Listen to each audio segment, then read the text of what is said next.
입니다.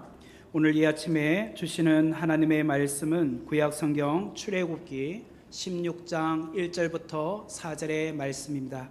제가 갖고 있는 성경으로는 106페이지입니다. 106페이지 출애굽기 16장 1절부터 4절까지 말씀입니다. 제가 봉독해 드리겠습니다. 이스라엘 자손의 온 회중이 엘림에서 떠나 엘림과 시내산 사이에 있는 신광야에 이르니 애굽에서 나온 후 둘째 달 15일이라. 이스라엘 자손 온 회중이 그 광야에서 모세와 아론을 원망하여 이스라엘 자손이 그들에게 이르되 우리가 애굽 땅에서 고기 가마 곁에 앉아 있던 때와 떡을 배불리 먹던 때에 여호와의 손에 죽었더라면 좋았을 것을 너희가 이 광야로 우리를 인도해 내어 이 온 회중이 죽여 죽게 하는도다. 그때 여호와께서 모세에게 이르시되 보라, 내가 너희를 위하여 하늘에서 양식을 비같이 내리리니 백성이 나가서 일용할 것을 날마다 거둘 것이라. 이같이 하여 그들이 내 율법을 준행하나 아니하나 내가 시험하리라. 아멘. 이 시간 성가. 네, 감사합니다. 오늘 또 귀한 찬양으로 또 하나님께 영광 돌려주셔서 감사합니다. 이제 날씨가 많이 무더운데 또 성가대 가운 입고 또 수고해 주신 우리 성가대께 감사합니다. 오늘은 출애굽기 16장 1절부터 4절의 말씀을 중심으로 하나님께서 주신 양식 만나라는 제목으로 귀한 은혜를 함께 나누기를 원합니다. 지난 시간에 출애굽한 이스라엘 백성들이 광야 여정에서 마라에 도착한 이야기들을 우리가 함께 살펴보았습니다. 마라에는 물이 없었다라고 했죠. 도착할 때까지 이스라엘 백성들이 광야 여정 홍해를 건너서 3일 정도 오는 이곳 마라까지 오는 과정에 물이 다 고갈되고 말았습니다. 그래서 마라에 도착을 했더니 저쪽에 물이 보여서 사람들이 다 뛰어갔습니다. 마실 물이 있구나라고 뛰어갔더니 그 물을 마셨더니 쓰서 더 이상 마실 수 없었다. 그래서 마라라는 뜻은 쓰다, 괴롭다라는 뜻이라고 말씀을 드렸습니다. 그때 하나님께서 모세에게 한 나무 가지를 가리켜 그 나무 가지를 던져라.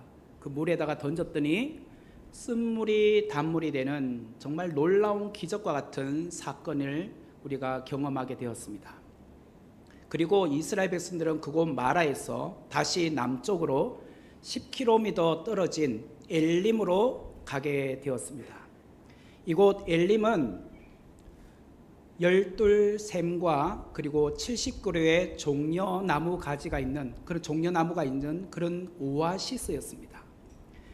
그만큼 이스라엘 백성들을 위해서 정말 귀하게 마련해 주신 쉼의 공간, 휴식의 장소였던 것이지요. 이스라엘 백성들은 430년간 애굽의 종사료로 살다가 처음으로 맞이하는 쉼의 시간을 가지게 되었습니다. 12샘 또 70그루의 종려나무 그 아래에서 정말 귀한 삶을 살았으면 좋겠다라고 생각을 했습니다. 그런데 그들은 이곳에서 영원히 살 수는 없었습니다. 오늘 본문 1절의 말씀을 보면은 이스라엘 자손이 온 회중에 엘림에서 떠나 엘림과 시내산 사이에 있는 신광야에 이르니 애굽에서 나온 후 둘째 달 15일이라고 되어 있습니다. 이스라엘 백성들이 엘림을 떠나 신광야에 이르렀다라고 하는데 이때가 1절 말씀에 보니까 애굽에서 나온 지 둘째 달 15일이다라고 되어 있죠. 그런데 민수기 33장 3절 말씀에 의하면 그들이 첫째 달 15째 날에 라함셋을 떠났으니 곧 6월절 다음 날이다 라고 소개를 합니다. 다시 말하면 이스라엘 백성들은 첫째 달 15째 날 그날에 출애굽을 하게 되었어요. 라함셋 곧 고센 땅이 있는 그곳에서 출발을 하게 되었는데 그 앞날은 첫째 달 14번째 날 6월절의 날이었다는 거예요. 여러분들도 잘 아시다시피 6월절은 이스라엘 백성들이 문설주와 문인방에 어린 양의 피를 발랐었던 그런 사건이 있었던 날이죠. 그래서 그 어린 양의 피가 발려져 있는 집은 재앙이 넘어갔잖아요. 그래서 패스오버라고 해서 유월절이라고 합니다. 그러니까 오늘 본문 1절에 보니까 둘째 달 15일이라고 했으니까 첫째 달 15째 날에 출발해서 둘째 날 15일이 되었으니까 딱 한 달 걸렸어요. 이스라엘 백성들이 한 달 만에 이곳 신광야에 도착하게 되었습니다. 그 가운데 홍해를 건넜고 홍해에서 마라까지 3일 길을 걷게 되었습니다. 그리고 마라에 왔을 때 물이 떨어졌죠. 그리고 그곳에서 엘림을 가게 되었습니다. 그러면 엘림에서는 대략 이 한 달여 전체 기간 중에 며칠 정도 있었을까? 대략 학자들은 20여일을 이곳 엘림에서 시간을 보내었을 것이다 라고 말을 합니다. 엘림에는 12 물샘과 70그루의 종려나무가 있었다고 했죠. 이스라엘 백성들은 이곳 엘림에 도착해서 정말 오랜 시간 동안 이곳에서 생활하면 얼마나 좋을까라는 생각이 있었습니다. 아니 어떤 사람들은 이곳에서 평생을 살았으면 좋겠다, 오아시스이기도 하고 정말 쉼의 터전이니까 그런 생각을 했어요. 하지만 하나님은 그들을 엘림에서 신광야로 이끌어내셨습니다. 왜 하나님은 물샘 12과 종려나무 70그루가 있는 오아시스 엘림을 떠나 이스라엘 백성들을 또다시 메마른 광야로 인도해 내셨을까? 그것은 이스라엘 백성들의 최종 목적지는 엘림이 아니었기 때문이에요. 이스라엘 백성들은 어디를 향하여 가는 백성들입니까? 가나안 땅이죠. 가나안 땅이 최종 목적지였기 때문에 엘림에서 그냥 살면 되는 것이 아니었습니다. 아무리 엘림이 좋은 장소여도 이곳에서 영원히 살 수는 없는 것이었습니다. 엘림이 좋아 안주하게 된다면 약속의 땅 가나안 땅은 절대로 들어갈 수 없는 것이죠. 우리의 삶도 마찬가지입니다. 이제 곧 여름 휴가철이 다가오는데 아마 여러분 가운데서도 여름 휴가철을 준비하고 계시는 분이 계실 겁니다. 이번 여름에 휴가를 어디로 갈까 나름 벌써부터 숙소를 잡고 또 나름의 그런 계획을 세우고 계시는 분이 있을 겁니다. 저도 매년 가족과 함께 휴가를 갑니다. 가면은 올해는 어디로 갈까 그렇게 늘 계획을 세워요. 그래서 한 번도 같은 장소를 가본 적은 없어요. 그런데 그렇게 다양한 장소를 가면서 특별히 좋았던 장소가 있지 않겠습니까? 며칠 전에도 우리 가족들끼리 그때 갔던 그 장소 너무 좋았다 라고 해서 또 한 번 더 가고 싶다라는 그런 생각을 함께 나눈 적이 있었어요. 그런데 아무리 좋은 장소라 할지라도 그곳에서 평생을 살 수는 없습니다. 왜냐? 우리는 또 다시 일상의 삶으로 돌아와야 되기 때문이죠. 이것을 영적인 관점에서 말해 본다면 아무리 아름답고 좋은 장소에서 시간을 보내어도 그곳은 천국이 아닙니다.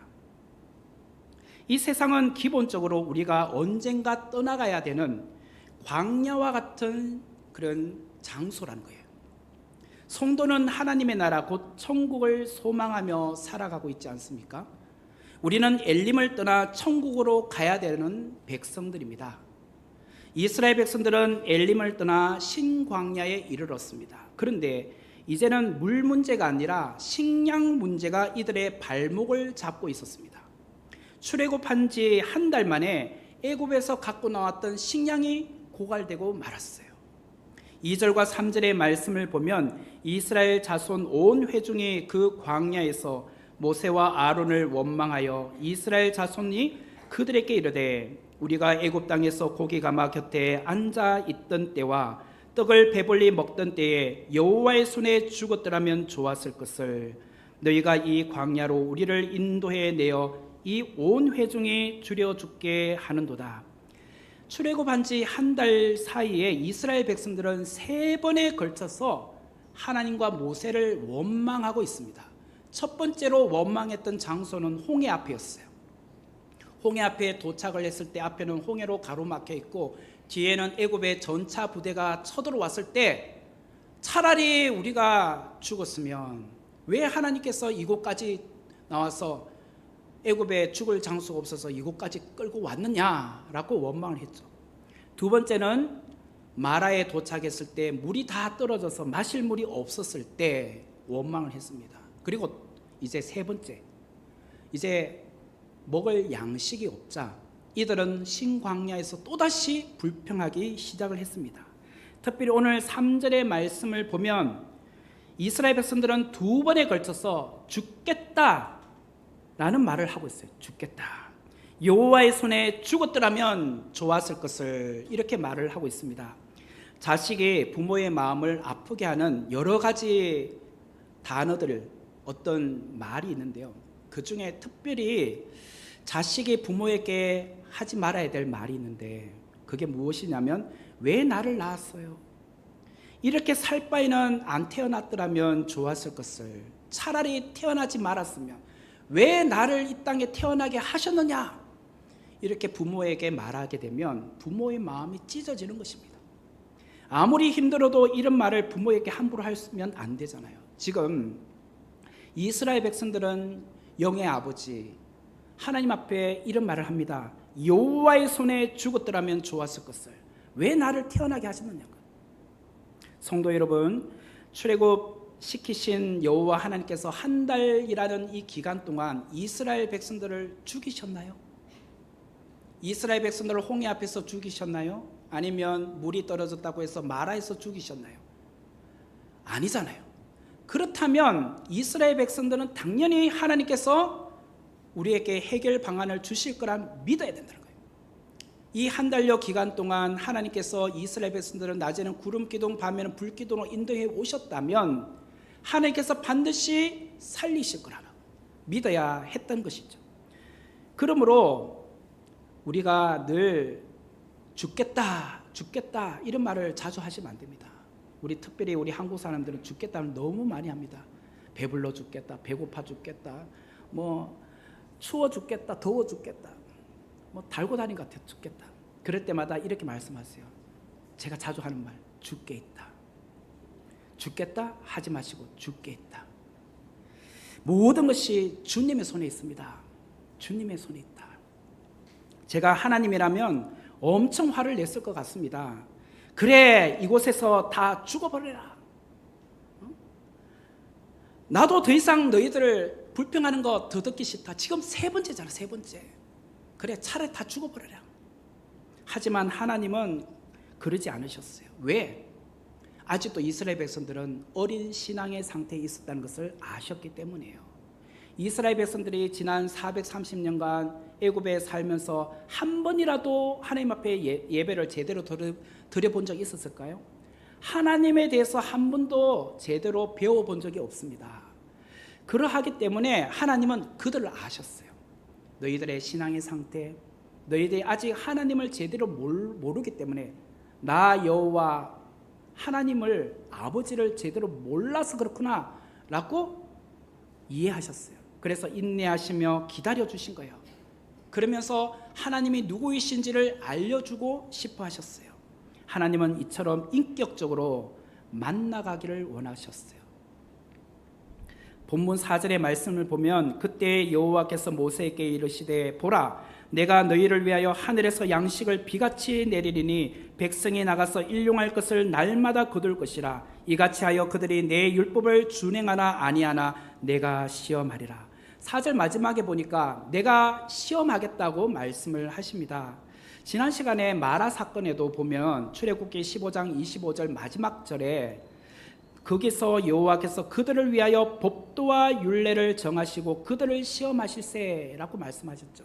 이처럼 물 문제를 갖고도, 이제 식량 문제를 갖고도 여호와께서 율법을 준행하는지 아니하는지 내가 너희들을 시험하겠다고 하셨어요. 때로는 하나님께서 이처럼 우리에게도 의식주 문제를 갖고 시험하실 때가 있습니다. 시험하는 이유는 무엇일까요? 우리를 죽이기 위함이 아니라 전적으로 하나님을 의지하도록 하기 위함이에요. 하나님이 누구이신지를 배우도록 하기 위하여 우리에게 시험을 주신다는 거예요. 특별히 의식주 문제로.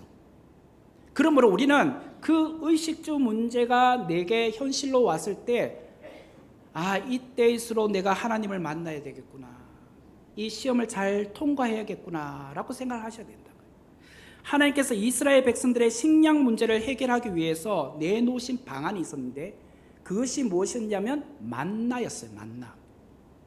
히브리어로 만나라는 것은 만후라고 합니다. 만후. 여기서 만나에서 만자는 무엇인가, 이게 뭐지? 할 때 이거 뭐지? 라는 뜻이에요. 무엇이지? 이게 만이고, 후라는 것은 이것이란 뜻이에요. 그래서 만나라는 것은 한 번도 본 적이 없는 이 만나라는 것을 처음 보는 순간, 만후? 이게 뭐지? 이게 만나라는 뜻이에요. 이스라엘 백성들은 평생 살아오면서 한 번도 이 만나를 본 적이 없잖아요. 이 만나를 어떻게 먹는지조차도 알지 못했어요. 그래서 그들은 이것을 보는 순간 이게 뭐지? 무엇이지? 라고 서로 간에 물었어요. 출애굽기 16장 15절에 그 단어가 나오죠. 이스라엘 자손이 보고 그것이 무엇인지 알지 못하여 서로 이르되 이것이 무엇이냐? 만우 하니 모세가 그들에게 이르되 이는 여호와께서 너희에게 주어 먹게 하신 양식이다 라고 말씀을 했어요. 그렇다면 만나는 어떤 모양일까요? 그리고 만나는 어떤 맛이었을까요? 출애굽기 16장 14절 말씀에 보면 그 이슬이 마른 후에 광야 지면에 작고 둥글며 서리같이 가는 것이 있는지라. 여기 보니까 만나의 모양은 작고 둥글다는 거예요. 서리 같은 것이었다는 거예요. 그리고 그 맛은 어떠했는가? 31절 말씀에 보면은 이스라엘 족속이 그 이름을 만나라 했으며 깍시같이 희고 맛은 꿀 섞은 과자 같았다라고 나와요. 깍시, 여기서 깍시란 것이 무엇이냐면 고수풀의 씨, 깍이 고수풀을 말해요. 베트남 쌀국수 드실 때 보면 그게 고수 넣잖아요. 이게 깍시예요. 그게 씨앗, 이게 고수풀의 씨, 이게 깍시예요. 그래서 이게 개역 개정판에는 깍시라고 해서 뭔지 잘 모르겠는데 표준 세번역이나 공동번역이나 쉬운 성경에는 분명히 고수라고 나와요. 고수. 그리고 우리말 성경에는 코리안더라고 나오는데요. 이게 영어로는 고수예요. 고수. 그러니까 고수풀의 씨, 이게 깍시예요. 그리고 그 맛은 꿀 섞은 과자야. 그런 맛이었다는 거예요. 꿀 섞은 과자 맛. 이런 뭐가 있을까요? 새우깡인가요? 아니다. 맛동산이 꿀 섞어 놓은 과자죠. 아삭아삭 씹히고. 네. 갑자기 그 맛동산 먹고 싶다. 네네. 민수기 11장 7절 8절에 보니까 만나는 깍시, 고수풀 씨와 같고 모양은 진주와 같은 것이라. 그리고 8절에 백성이 두루 다니며 그것을 거두어 맷돌에 갈기도 하며 절구에 찢기도 하고 가마에 삶기도 하여 과자를 만들었으니 그 맛이 기름 섞은 과자 맛 같았다라고 나오죠. 그래서 이 만나란 것은 이 자체는 음식물이 아닙니다. 만나는 그대로 먹을 수 있는 게 아니라 사실은 이 만나는 것은 음식의 원재료예요. 이거는 작고 둥글게 생긴 깍시, 고수불처럼 됐고 그 자체는 진주처럼 딱딱해요. 그래서 어떻게 먹어야 되냐면, 요리해야 되냐면 맷돌에 갈아야 되거나 아니면 절구에 찢기나 아니면 가마에다 푹 삶아야 돼요. 그걸 가지고 과자처럼 만드는 거예요. 그리고 그것을 씹어 먹으면 기름 섞인 꿀처럼 달고 맛있는 과자 같은 맛이었다는 거예요. 출애굽기 16장 35절 말씀에 보니 사람이 사는 땅에 이르기까지 이스라엘 자손이 40년 동안 만나를 먹었으니 곧 가나안 땅 접경에 이르기까지 그들이 만나를 먹었더라. 이스라엘 백성들이 이 40년 동안 먹었는데 광야 기간에만 먹었다고 나와요. 이스라엘 백성들이 가나안 땅 접경에 도착할 때까지 먹었다라고 말하죠. 그러므로 이 만나라는 것은 한마디로 말하면 광야에서 먹었던 음식이었다는 거예요. 광야에서만. 우리도 이 세상에서 광야의 삶을 살고 있지 않습니까? 우리에게도 하나님께서 공급해 주시는 만나를 먹어야 된다는 거예요. 광야와 같은 인생을 사는 우리에게 필요한 것은 지금 만나를 먹어야 된다는 거예요. 하나님이 주신 만나. 우리는 늘 무엇을 먹을까, 무엇을 입을까, 무엇을 마실까 염려하며 살잖아요. 그때마다 우리는 하나님이 주시는 만나를 먹어야 된다는 거예요. 하나님이 주시는 만나. 왜? 광야와 같은 삶을 살고 있기 때문에. 그러다 천국 가면 만나는 안 먹어요. 가나안 땅 접경까지 우리가 이 땅 사는 날 동안만 먹는 것이 만나예요. 그렇다면 하나님께서 주신 양식이 만나는 무슨 의미가 있을까요? 제가 4가지를 말씀드리겠습니다. 이 만나의 의미. 첫 번째는 만나는 하늘에서 내려온 양식이에요. 하늘에서 내려온 양식.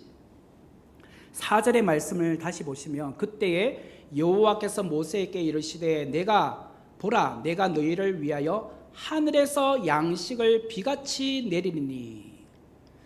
하늘에서 양식을 비같이 내린다. 하늘에서부터 내려온 양식. 지금까지 이스라엘 백성들이 갖고 있었던 먹고 사는 방식은 늘 애굽식 방식이었어요.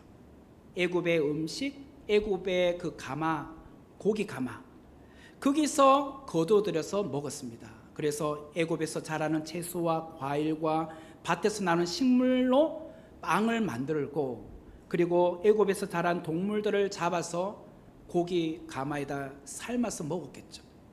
그러다가 이스라엘 백성들이 출애굽하여 홍해 바다를 건넜습니다. 홍해 바다를 건넜다는 것은 지난 시간에도 말씀드린 것처럼 다시는 내가 애굽으로 되돌아갈 수 없다는 거예요. 애굽과의 단절, 결별이 홍해를 건넜다는 거예요.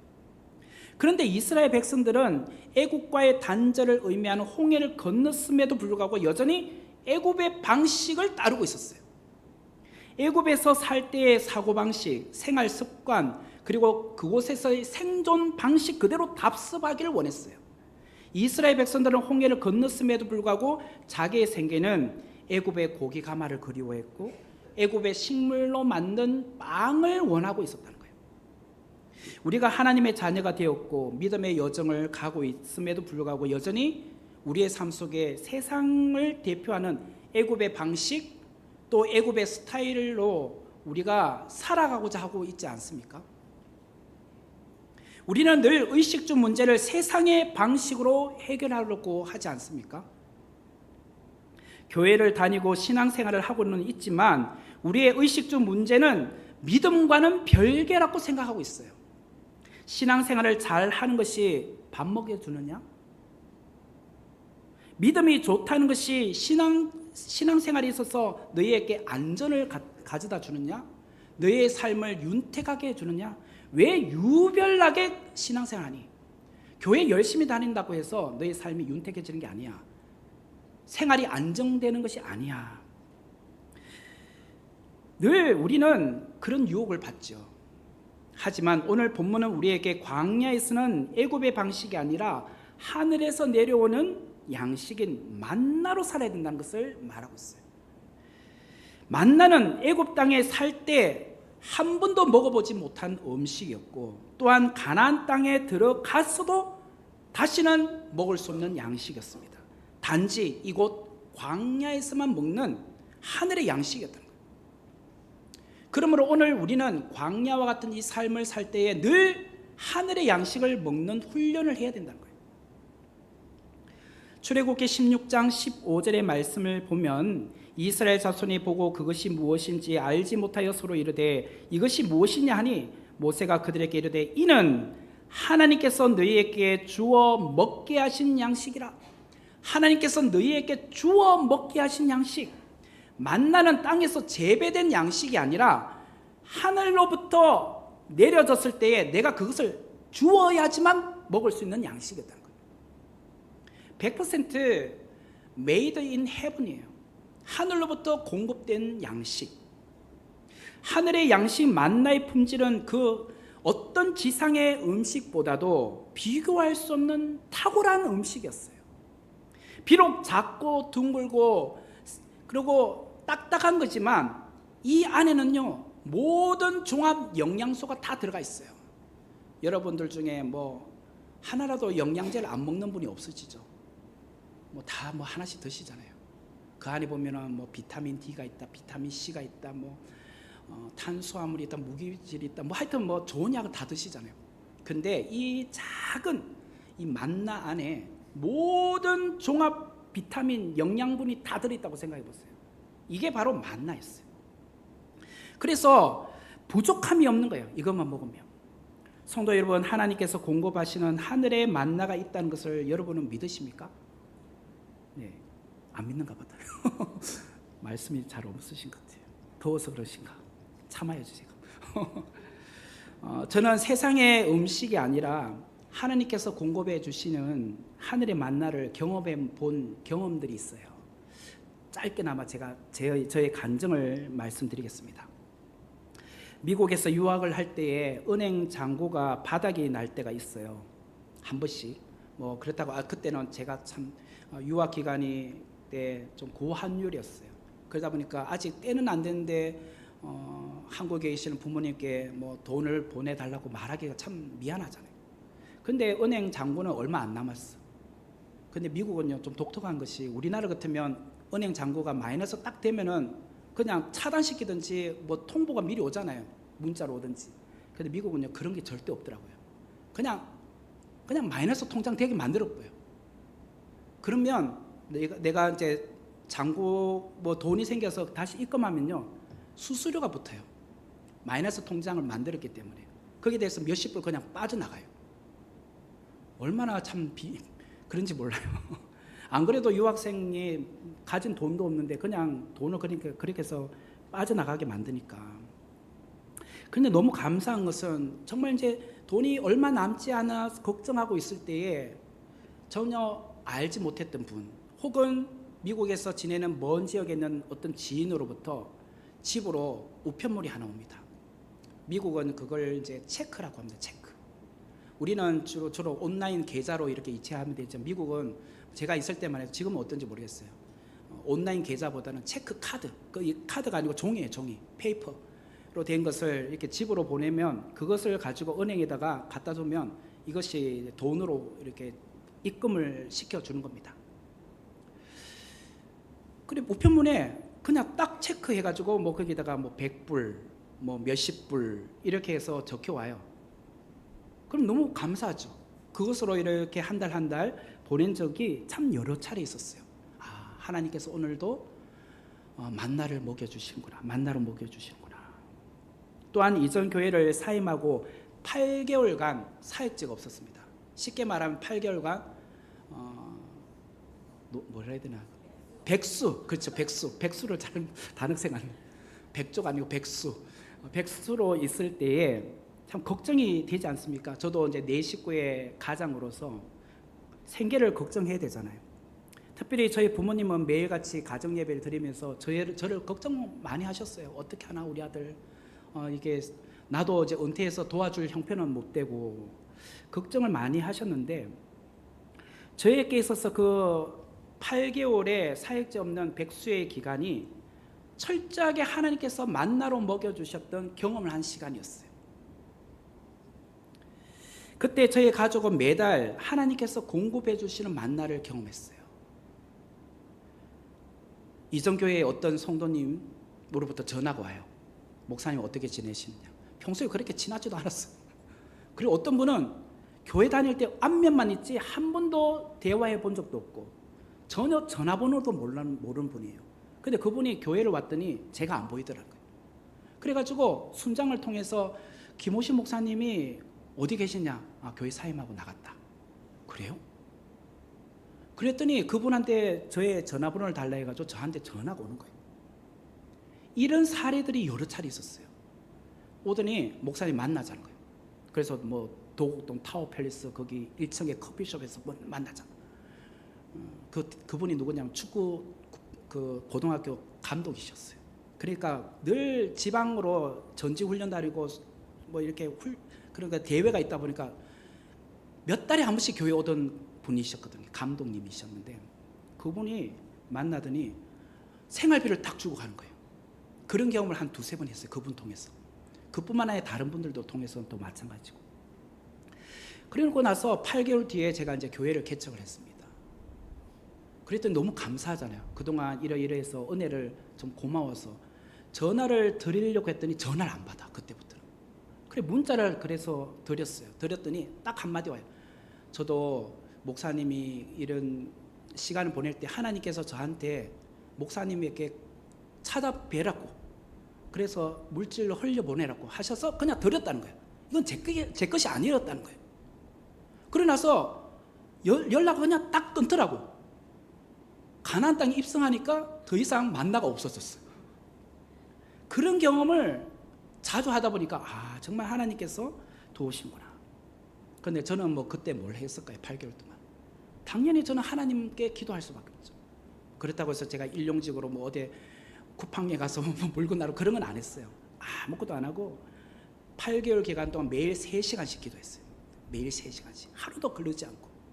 그리고 그 8개월의 시간을 내가 충실하게 말씀 연구해야겠다. 그래서 늘 책상에 앉아서 창세기부터 요한계시록까지 중요한 것들 포인트를 다 정리하기 시작했어요. 그렇게 뭐 말씀을 준비할 수 있는 시간을 주셨어요. 아마 사역했더라면 그런 시간이 없었겠죠. 그걸 통해서 들었던 것이 정말 하나님이 함께 하시는구나 라는 것이었어요. 또 다른 간증이 있는데, 제가 양재동에 살고 있을 때에, 그때는 이제 개척교회 목사로 섬길 때에 전셋집 주인이 전세비를 1억을 올려달라는 거예요. 한 달 뒤에 이제 재계약을 하는 날인데 1억을 올려달라는 거예요. 그렇지 않으면 몇 천만 원을 주고 여기다가 월세를 몇십만 원 올려달라는 거예요. 이 두 가지 옵션 중에 하나를 택하라는 거예요. 그리고 3일 뒤에 답변을 달라는 거예요. 3일 뒤에. 저와 아내는 뭐 몇 천만 원도 없는데 무슨 1억이 있겠습니까? 그래서 아무래도 안 되겠다. 또 그때 당시만 해도 아들은 고등학생, 딸은 중학생이다 보니까 멀리 지역으로 또 엄두도 없는 거예요. 가기도. 그래서 아무래도 작은 평수로 이사를 가야겠다고 알아보자 라고 하고 3일 뒤에 그 집주인한테 전화를 드리는 날이 왔습니다. 그런데 그날 아침, 이른 아침에 저희 아내한테 문자 한 통이 들어왔습니다. 송파구 위례 신도시에 위치한 서울주택공사 SH공사예요. 아파트 추가 당첨이 됐다는 거예요. 그날 우리가 아파트 입주를 위해서 청약을 들어놓았고 또 위례 신도시에 이렇게 신청을 해놨지만 석 달 전에 떨어졌어요. 순번도 엄청 뒷보로.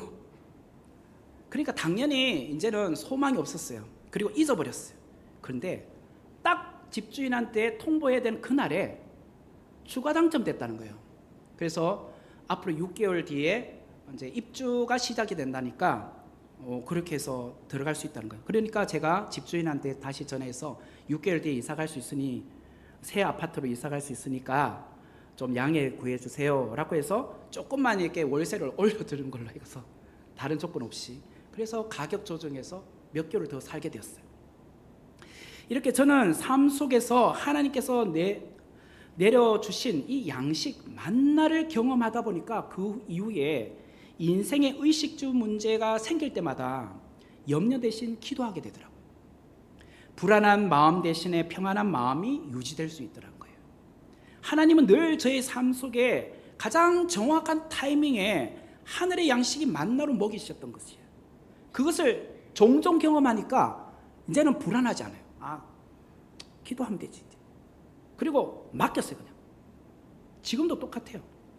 성도 여러분, 하나님의 자녀는 세상의 방식, 애굽의 방식이 아니라 하나님의 방식으로 하늘에서 내려오는 만나가 있음을 믿어야 되는 거예요. 만나가 있다.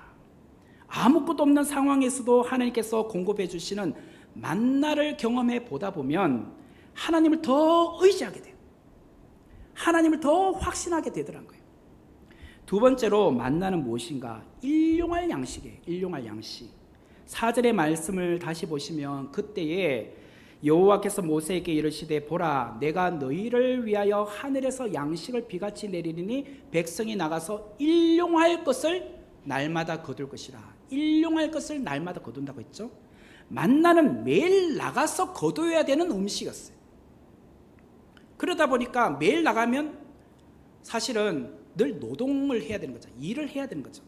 부담스럽잖아요. 귀찮잖아요. 매일 나가야 되니까. 왜 하나님은 번거로운 방법을 취하셨을까요? 만나를 주실 때 월급 개념으로 월용할 양식 주면 안 되나요? 월용할 양식. 달용할 양식인가요? 그렇지 않다면 연봉 개념으로 1년치인 연용할 양식. 연용할 양식 주면 안 되나요? 왜 번거롭게 날마다 거두어야 하는 일용할 양식의 방식으로 만나를 주셨을까? 우리는 월급 받는 것에 익숙하다 보니까 한 번에 월급 형식으로 받았으면 좋을 것 같아요. 오히려 하루 임금 일당을 받으면 비정규직 같잖아요. 또 오늘 안 주면 어떡해? 불안하잖아요. 일자리 잘리면 어떡해? 이런 불안함이 있잖아요. 그러다 보니까 월급식으로 주면 얼마나 좋을까? 아니, 1년 연봉치로 주면 얼마나 좋을까? 그런데 하나님은 하루하루 당일 먹을 일용할 양식의 방식으로 만나를 주셨다는 거예요. 이것이 하나님이 보실 때 가장 좋은 방법이었기 때문에 그 방법을 허락하셨다는 거예요. 왜? 만약 우리가 한 달치의 양식을 받았더라면 그 한 달 동안 하나님 앞에 기도할까요? 안 할까요? 안 하겠죠. 월 말쯤 되면 아이고 이제 곡간에 양식이 떨어졌네 하면서 하나님 이제 한 달 다 되었어요. 하나님 곡간에 곡식을 채워주세요. 이렇게 기도할 수는 있겠지만 적어도 한 25일 정도는 안 할 것 같은데요. 그리고 연봉제 개념으로 1년치를 창고에다 꽉 곡간에 채워주셨다면 적어도 11개월 보름 정도까지는 기도 안 하실 거예요. 먹을 것이 있는데 왜 걱정합니까? 하나님께서 일용할 양식을 날마다 거두게 하신 방법은 결국은 우리를 위함이에요. 우리를 위함. 하나님은 우리와 매일 교제하기를 원하세요. 매일 우리가 하나님을 찾기를 원하셔요. 매일매일 하나님을 의지하고 하나님을 바라보는 훈련을 바로 일용할 양식을 통해서 갖기를 원하셨다는 거예요. 성도 여러분, 여러분은 매일 직장으로 출근하면서 오늘의 만나, 오늘의 건강, 오늘의 지혜를 하나님 앞에 간구하고 계십니까? 하나님, 오늘 저에게 오늘의 만남, 오늘의 시간, 오늘의 스케줄을 주님의 손에 맡겨드립니다 라고 기도하십니까? 하나님은 우리에게 매일매일 새로운 은혜를 주시는 분이잖아요. 날마다 일용할 양식을 거두는 것은 우리에게는 참 번거로워요. 부담도 스럽죠. 깜빡하면 안 되니까. 그러나 하나님을 만나는 것은 한 달에 한 번씩, 1년에 한 번씩 만나는 것이 아니라 매일 만나는 거예요. 매일. 한 달의 만나가 아니라 1년의 만나가 아니라 평생의 만나가 아니라 그날 구해야 되는 만나, 일용할 양식을 주셨다는 것에 우리가 감사할 줄 알아야 돼요. 사실 연봉대로 좀 커 보이잖아요. 하루하루 준다는 것은 너무 작아 보이잖아요. 그러나 매일 작은 것에 감사할 줄 아는, 그러면서 내가 늘 하나님의 은혜에 감사하고 하나님을 만나고 교제함이 이게 복이라는 것을 알도록 하기 위해서 일용할 양식을 주셨다는 거예요. 그렇기 때문에 하나님은 우리의 삶 속에 매일 채우신다는 그 경험을 일용할 양식을 통해서 체험해야 돼요. 내일에 대한 염려, 장래에 대한 두려움이 있지 않습니까? 내일은요, 내 일이 아닙니다. 제가 자주 했던 말, 내일은 띄우고 일, 나의 일이 아니에요. 하나님의 손에 있습니다. 내일도 내일의 일용할 양식을 하나님께서 주십니다. 그걸 믿으시라는 거예요. 예수님도 주기도문에서 어떻게 말씀하셨습니까? 오늘날 우리에게 일용할 양식을 주옵시고라고 기도했지, 오늘날 우리에게 연봉제 양식을 주셔서 감사합니다 이렇게 기도하지 않으셨습니다. 오늘날 우리에게 일용할 양식을 주옵시고. 그러므로 수많은 부의 축적이 우리에게 복이 아니에요. 우리에게 오늘 일용할 양식을 만나를 주신 것에 감사를, 그 일용할 양식 만나로 인하여 하나님을 매일 찾을 수 있음에 감사하시라는 거예요. 세 번째로 만나는요, 안식일과 연관이 있어요. 안식일과 5절의 말씀을 보면 여섯째 날에는 그들이 그 거둔 것을 준비할지니 날마다 거두던 것에 갑절이 되리라. 이스라엘 백성들은 매일 그날 먹을 양식을 얻기 위해서 나갔습니다.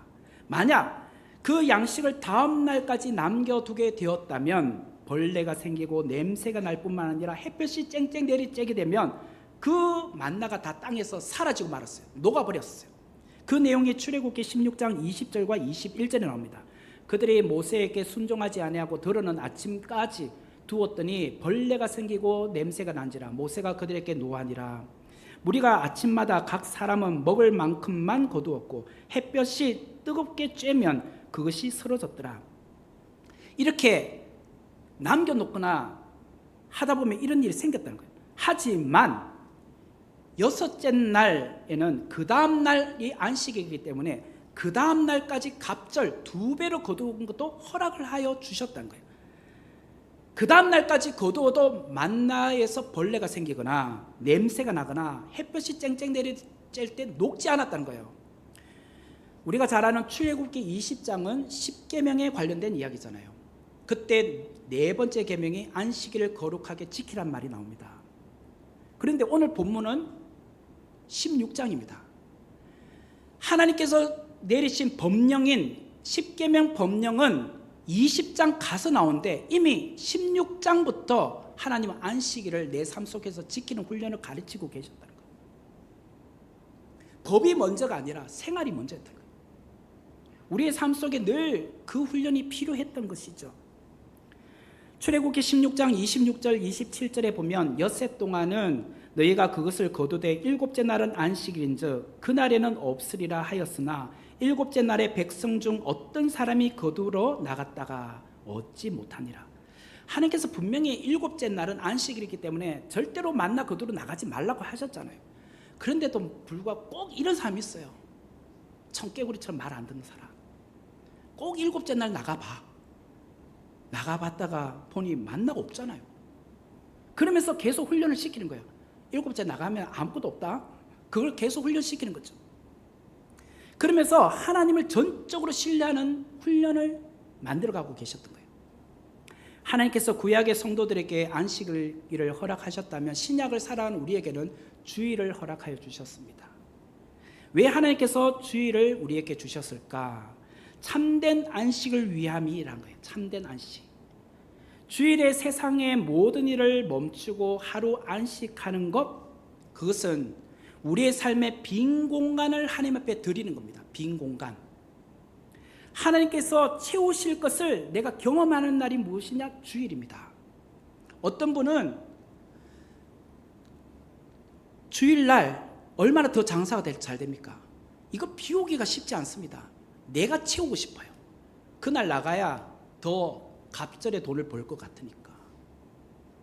그러나 하나님이 우리 안에 역사하시도록 일손을 내려놓으면, 그리고 하나님 안에서 예배를 드리고 참된 안식을 하고 있으면 하나님께서 그 삶 속에 주일 주실 목도 채워주신다는 거예요.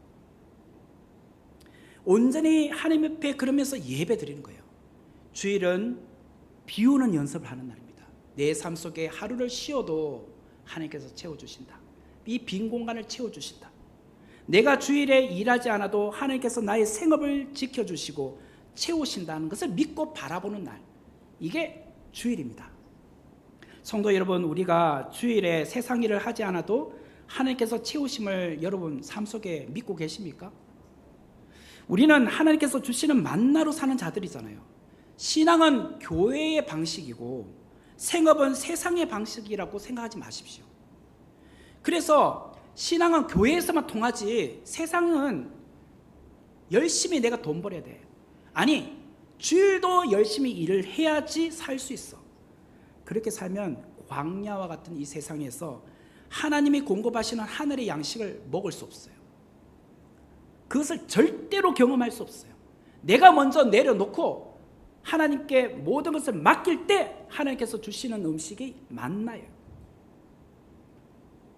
그런 고백과 경험을 우리가 주일을 통해서 배워가는 겁니다.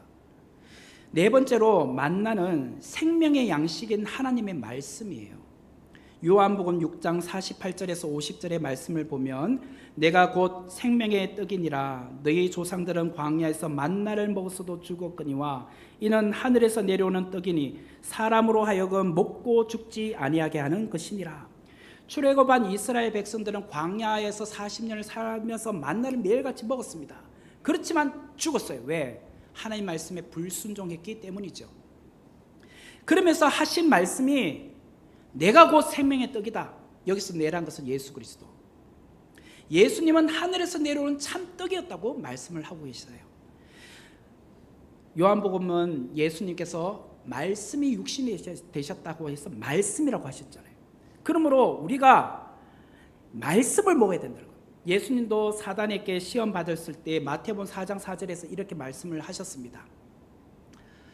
사람이 떡으로만 살 것이 아니요 하나님의 입으로부터 나오는 모든 말씀으로 살 것이라. 사람이 육신의 떡으로 사는 것이 아니라 하나님의 입으로부터 나오는 모든 말씀. 신약 시대를 사는 우리는 구약 시대에 출애굽한 백성들이 먹었던 만나를 직접 우리는 경험할 수 없습니다. 먹지는 못해요. 하지만 예수님께서 말씀하신 하나님의 입에서 나오는 모든 말씀, 성경을 매일같이 먹을 수 있습니다. 그 말씀을 우리는 매일같이 묵상하고 우리는 그 말씀을 듣고 그 말씀을 배워갈 수 있어요. 인생의 광야를 살 동안 우리는 매일 성경을 읽어야 되는 거예요. 우리가 매일 세 끼 밥을 먹는데 영의 양식인 말씀은 얼마나 읽고 계십니까? 매일 하루 세 끼 밥을 안 먹으면 살이 빠지고 몰골이 흉해지고 결국에는 힘이 빠지고 어떻게 되면 뭐 장기적으로 가면 몸에 이상이 생기잖아요. 그런데 일주일 내내 우리는 영의 양식을 안 먹고 주일날 한번 딱 와서 그것도 자막을 봅니다. 그것도 목사님이 읽어주는 것 보지 내가 직접 읽지 않잖아요. 또 일주일을 살아요. 이게 어떻게 살 수 있습니까? 힘들고 어려울 때에 우리의 생각과 마음을 붙들어주는 특효약이 무엇인가? 말씀을 듣고 말씀을 읽고 말씀 안에 거하는 것. 광야에 살았던 이스라엘 백성들은 매일 이른 아침에 만나를 구하러 밖으로 나갔습니다. 이런 시간에 나가지 않으면 햇볕이 쨍쨍 내리지면 어떻게 돼요? 그 만나가 녹아버리니까, 없어지니까 일찍 나가야 되는 거예요. 이른 아침에. 그들이 만나를 얻기 위해서 이른 아침에 그것도 밖으로 나갔어요. 그래야지만 만나를 거둘 수 있었다. 오늘 우리가 매일을 살기 위해 이른 아침에 일어나서 하나님 앞에 나아가고 계십니까? 이것을 우리로 말하면 새벽 예배입니다. 새벽 예배, 새벽 기도회. 우리는 육의 양식으로 사는 자가 아니라 하늘에서 내려오는 생명의 양식 만나, 곧 하나님의 말씀으로 산다고 했는데 우리는 이른 아침 안 일어나잖아요. 중천에 해가 뜰 때까지 자잖아요. 아니 직장 가려니까 조금이라도 5분이라도 더 자다가 나가기 바쁘지 이른 아침에 일어나 만나를 거두러 가느냐 말이에요. 하나님의 양식을 먼저, 말씀을 먼저 듣고 읽고 그걸 붙들고 기도하는 시간을 안 갖잖아요. 지금 성도 여러분, 매일 하늘의 양식인 만나를 먹으라는 거예요. 이게 광야에서 필요한 양식이기 때문에 천국 가면 이런 거 할 필요 없습니다. 우리가 광야의 삶을 살고 있기 때문에 이게 필요한 거예요. 하나님의 말씀을 묵상하는 자가 되기를 바라요. 그러므로 여러분, 내 삶 속에 지금 무엇이 필요한가? 육의 양식, 의식주 문제가 지금 필요한 것이 아니라 그것을 공급해 주시는 하나님을 붙들어야 돼요. 하나님을 바라보셔야 돼요. 하늘의 양식을 먹어야 돼요. 그럴 때 우리의 영이 살고 우리가 이 땅에서 하나님의 채우심에 그 은혜를 매일같이 누릴 수 있는 것입니다. 이런 은혜가 우리 모두에게 있기를 주님의 이름으로 축원합니다. 같이 기도하도록 하겠습니다. 은혜로우신 하나님 감사합니다. 오늘 만나를 통하여서 우리에게 주시는 귀한 교훈 말씀, 하늘의 양식인 만나를 우리의 삶 속에 매일같이 먹기를 원합니다. 하나님의 말씀을 읽고 묵상하며 그 말씀을 붙들고 기도하는 자가 되게 하여 주셔서 우리의 의식적 문제까지도 하나님께서 채우심을 믿음으로 고백하며 나가는 자 되게 하여 주옵소서. 예수님의 이름으로 기도합니다. 아멘. 준비하시